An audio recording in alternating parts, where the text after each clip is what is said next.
En los años 80, surgieron varias inteligencias artificiales de dibujos animados clásicos que podrían considerarse peligrosas o malvadas. Uno de ellos es Megatron de la serie Transformers, quien lideraba a los Decepticons y planeaba conquistar el universo.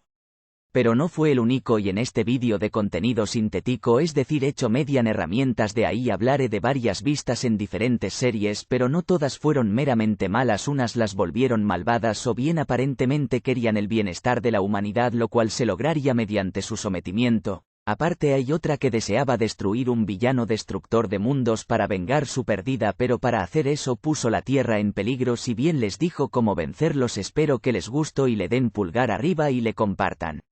En los años 80 llegaron sin avisar una amenaza en forma de intelecto artificial, con sus planes maquiavélicos sin piedad. Conquistadores de silicio, el futuro a conquistar.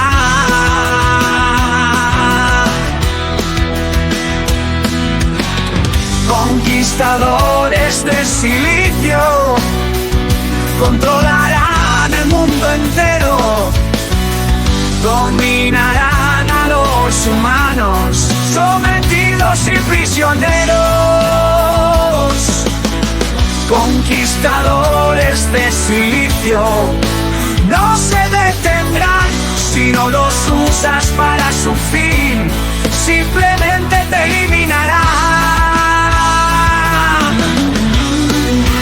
En Érase una vez el espacio se vio al gran ordenador o la gran computadora construida en el planeta Yama por el científico terrestre rebelde Shiva, quien, temiendo por el futuro de su mundo natal la Tierra, propuso hace 3 siglos que una máquina que él construiría tomara el control de la sociedad para evitar que los codiciosos e intolerantes se hicieran con el poder, pero no fue bien recibida su propuesta, llamándola inmoral, y a él un viejo loco, así que se fue a otro mundo encontrando uno con gran cantidad de minerales en su superficie que solo tenían que ser recogidos del suelo, lo cual efectuó mediante unos robots básicos pero efectivos. Con el tiempo crea una fábrica, y más máquinas que le ayuden a producir otros mecanismos de forma automática, mientras él se fue a explorar otros mundos cercanos, donde casualmente en Apis, un mundo gemelo de Yama, encontró una población humana sobreviviente de una nave estrellada que vivían de forma precaria, pues el clima y los animales eran una gran amenaza. Aparte de no contar con algo parecido a tecnología avanzada, él les ofreció llevarlos a su mundo. Al principio trabajaron juntos, pero ellos luego se sintieron como esclavos, pues trabajaban mucho hasta el cansancio con herramientas primitivas como picos y palas, todas las rocas que les llevaban los robots, y Shiva fue renuente a compartir sus conocimientos, pues temía que ocurriera lo mismo que en la Tierra, así que se negó,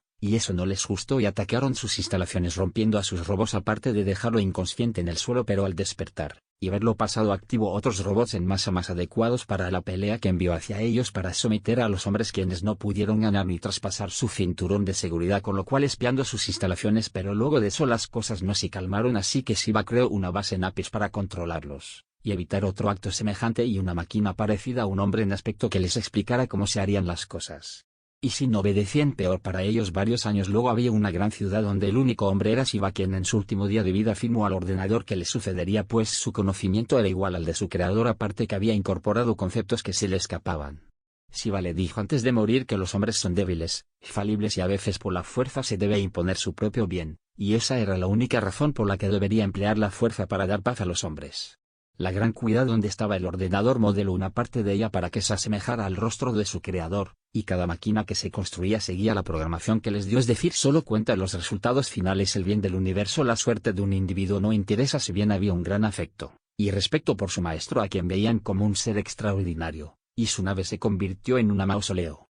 El gran ordenador dentro de la ciudad voladora tenía una altura de 140 pisos, con millones y millones de máquinas calculadoras destinadas a servir de fichero y de IA para millones de individuos, aunque aún se debía mejorar y ajustar ciertas cosas como su armamento, el cual era elemental, pero con la alianza con Casiopea, un mundo hostil dirigido por el general tiñoso hambriento de poder, que pensaba que era muy listo, pero al final un bruto que a golpes lo resolvería todo, pues era el más fuerte, el tipo de hombre que no debe permitírsele gobernar. Y por eso mismo fue el primer objetivo a derrotar, quien previamente querían enviar un ultimátum a la Confederación de Omega para su rendición, pues sus aliados les proporcionarían las armas más poderosas nunca antes vistas, las Águilas del Espacio, un tipo de nave enorme más que cualquier otra.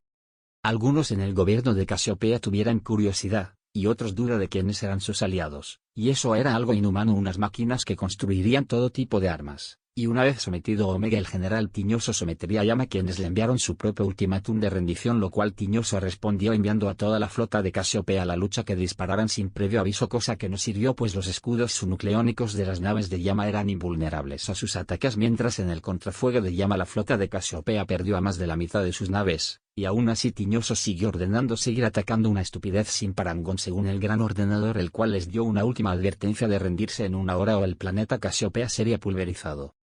El general Tiñoso, al saber que solo le quedaban una décima parte de la flota, decidió rendirse y así salvó a su mundo. El Gran Ordenador, al saberlo, les informa que enviarían tropas para tomar el control de sus naves, y del planeta, para luego ir a por Omega, que con ayuda de la Tierra reunió en poco tiempo 100 naves, una cosa insignificante en cuestión de números. Entonces el maestro, el hombre y estratega más grande, sugiere pedir ayuda a fuerzas que están más allá de lo material, causándole que le tilde de loco con que otros piensan en asaltarlos sorpresivamente en la estrella de Howard, que era muy inestable, provocando varias bajas al enemigo que luego sin duda les aplastaría, pero no pasó, pues en el cosmos hay poderes superiores quienes hacen desaparecer en un instante la armada de Yama con la estrella Howard. Luego ellos piden una delegación a Omega para comunicarse, si bien al llegar como a otra dimensión les dicen varias voces que son primitivos, y que al principio el hombre existía en espíritu, y a este estado de intemporal se proyectó a las formas que llamarían humano, quienes deberían desarrollar su conciencia, y volver a ser lo que eran, y para eso deberían buscar su propio camino. Supongo que la armada de Yama terminó en otra dimensión más allá del tiempo y espacio conocido.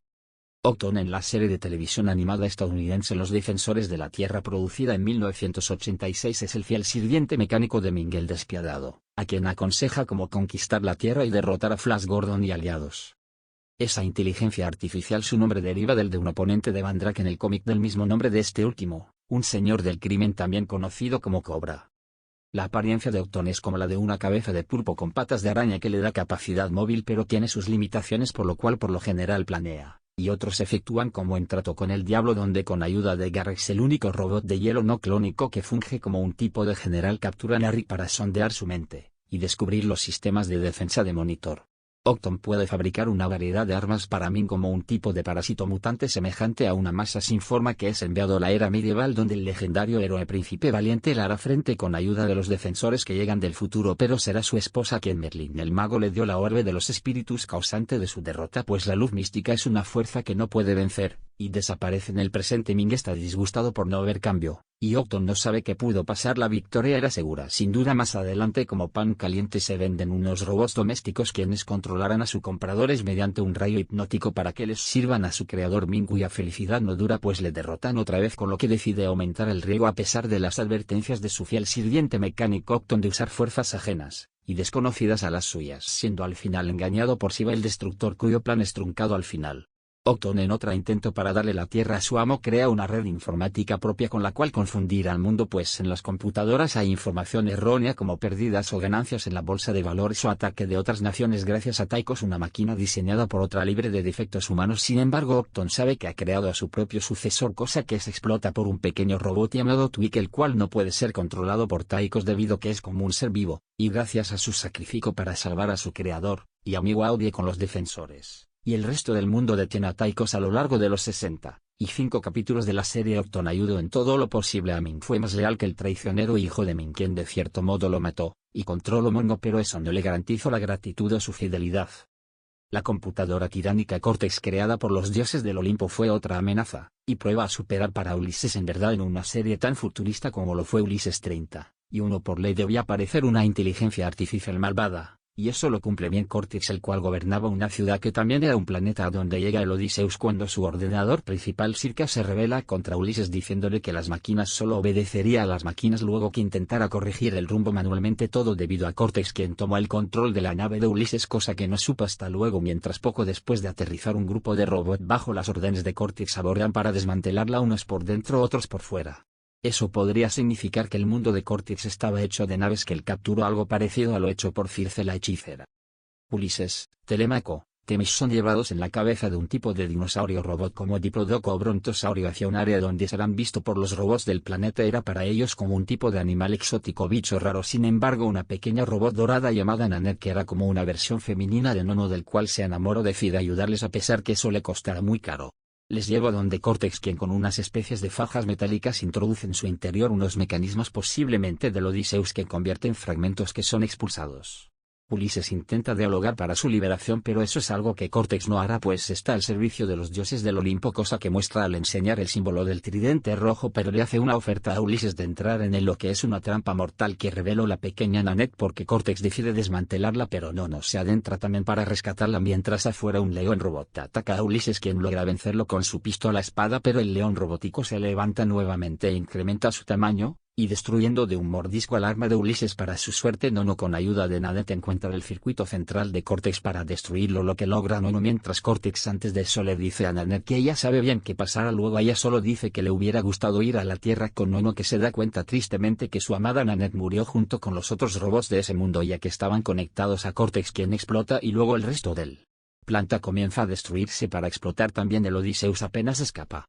El Gigantor, conocido en algunas partes de Latinoamérica, en México y Perú fue conocida como el Hombre de Acero, se vio a Robbie, un robot rojo extraterrestre cuya cabeza era semejante a un hongo, que fue un sirviente a la fuerza del malvado príncipe Gula, hijo de Satan del universo villano que destruyó el mundo de origen de Robbie, donde le sirvió a un buen rey que estaba en sillas de ruedas, al cual no pude salvar cuando el agujero negro que era Satan del universo absorbió a ese planeta. Y por eso deseaba vengarse, pero no tenía el poder para eso, aunque una estrategia sí, la cual fue usar el ego de Gula, quien no pudo conquistar la Tierra por su cuenta, con lo que decide imprudentemente en pelear personalmente con Gigantor, a pesar de tener dudas si Robbie estaba tramando algo, y Satan del universo también sentía lo mismo, pero ya no se podía hacer nada más que ver la lucha donde supuestamente Robbie usó la nave capitana para ayudar al príncipe, pero al final la nave terrícola logra hacerla explotar y antes de eso Robbie usa su teletransporte para escapar. Luego Gula muere partido por la mitad, y su robot de combate explota. Satan se enoja decidiendo destruir la Tierra por completo. Los humanos no saben qué hacer. En eso aparece Robbie, que les revela cuál es el punto débil de Satan del universo, lo cual no creen hasta que revela que en otra ocasión les ayudó, y esa fue en Australia, donde frustraron los planes del enemigo, y eso lo hace por un deseo de venganza de hace 100 años. Una vez vencido Satan del universo y salvada la Tierra, Robbie se va teletransportándose a quién sabe dónde.